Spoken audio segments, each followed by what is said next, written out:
L'Union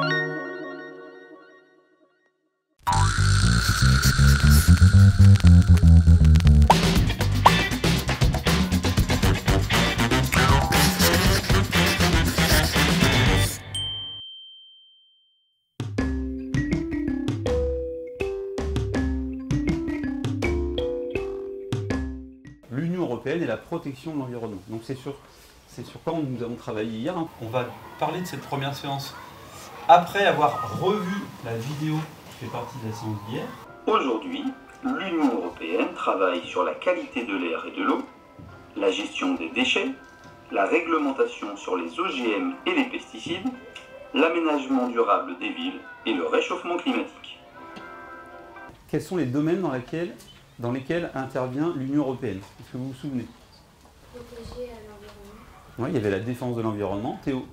Lutte contre le réchauffement climatique. Oui, encore, la lutte contre le réchauffement climatique. Quel est l'objectif de cette nouvelle séance aujourd'hui? Eh bien, ça va être de produire une trace écrite pour pouvoir mémoriser tout ce qu'on vient de dire. Pour ce faire, quelques petits outils. Je vais vous redonner la fiche qu'on a utilisée hier, une par groupe, avec tout ce qu'on vient de récapituler. D'accord? Et puis, vous allez avoir également un petit lexique en rapport avec ce qu'on vient de travailler, un petit lexique visuel qui va vous aider. Les élèves sont aujourd'hui dans une deuxième séance de la séquence consacrée à l'environnement et l'Union européenne. Le travail des enfants aujourd'hui, c'est de traduire ce que nous avons vu dans la séance précédente afin de produire une trace écrite sous forme de visual map en utilisant la facilitation graphique qui leur servira de trace mémoire pour un travail de mémorisation des notions liées à l'environnement et l'Europe. Avant de commencer, on se rappelle 2-3 principes de facilitation graphique. Un mot, un dessin. Voilà, c'est ça. Il faut toujours associer le pictogramme et la notion qu'il symbolise. Très bien. Eh bien, c'est parti, au travail. Je passe dans les groupes, voir comment ça avance, voir comment vous travaillez ensemble.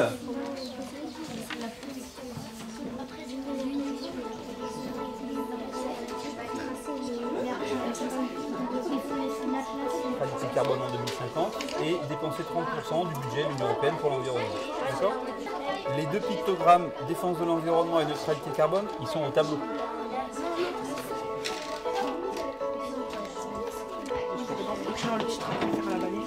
C'est ça. Vous l'aurez mis où l'objectif? La gestion des déchets. L'utilisation de la facilitation graphique pour enseigner l'Europe me paraît tout à fait intéressante car les thématiques européennes sont assez difficiles à aborder avec des élèves de l'école primaire, notamment des CM1 et des CM2. Donc c'est une manière un peu plus originale et un peu plus ludique pour les enfants d'aborder certaines questions. Ce travail, nous le terminerons, je pense, jeudi. Mais on va quand même faire un petit point d'étape pour voir où vous en êtes. La cible, c'est pour les objectifs. Très bien, vous avez associé le mot au pictogramme. C'est important que votre page soit bien organisée, qu'elle soit aérée, parce qu'après, quand vous allez travailler sur votre outil, il faut que ça soit efficace. D'accord?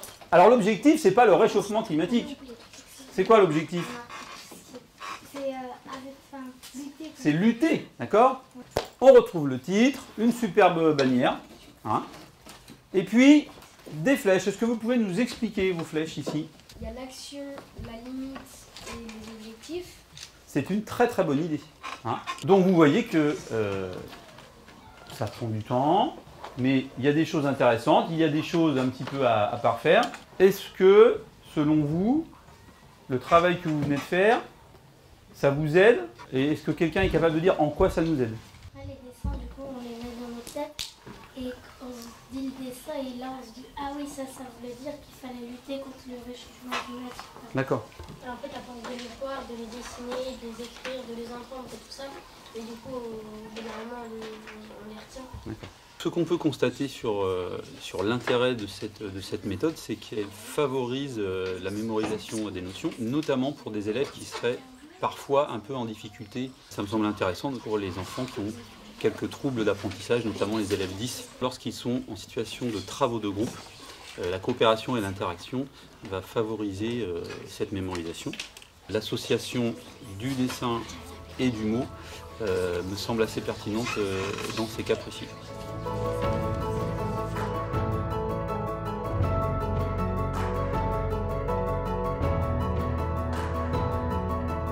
Depuis cette année, j'utilise la facilitation graphique dans d'autres matières, notamment en histoire. Je double la trace écrite classique avec une trace écrite dessinée, ce qui permet aux enfants d'avoir un autre outil dans la compréhension et la mémorisation des notions.